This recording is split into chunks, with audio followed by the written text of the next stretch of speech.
Hello and welcome to the Daily Forex Report for August 9th. We are looking at the US-Japanese yen pair. This pair surged to the downside, did break this session's low, but pulled back to close above it. We are looking for it to potentially go as high as 78.22, possibly as low as 76.32. Look for some resistance around 77.75 and look for some support around 76.50.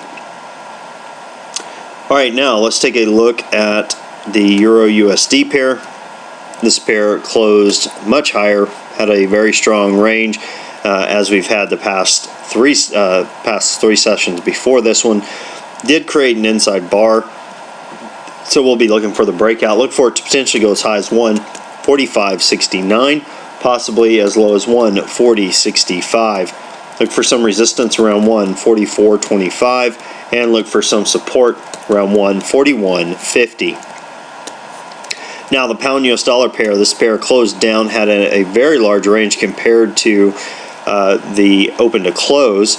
We are looking for this pair to continue moving sideways, possibly going as high as 165.04, possibly as low as 161.04.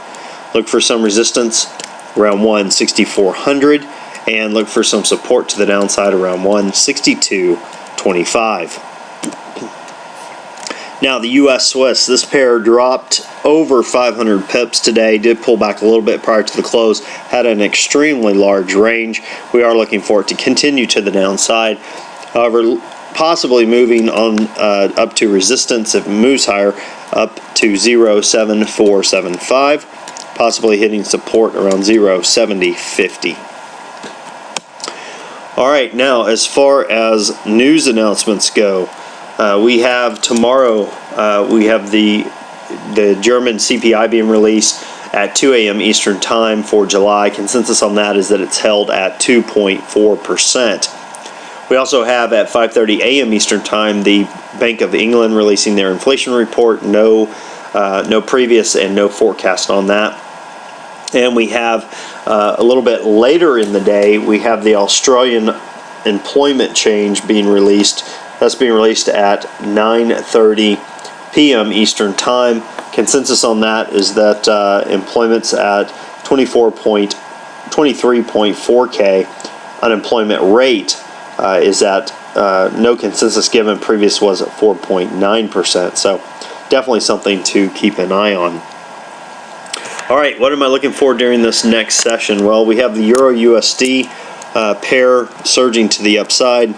Did create an inside bar, however, we are looking for it to break out from there to the upside is probably the most probable, although with these ranges, who knows. If we do get a move to the upside, look for it to come on up to this point, basically grabbing about 75 pips from that move, maybe a little bit more, about 83, and we're about 50 away from it, so we could definitely get there under a 200 pip range. Today we had 200 pips from the open to the close, not to mention the additional amount for that range. Now to the downside, don't think we'll get there. We're just a little far from it. I guess it's possible, but probably not probable.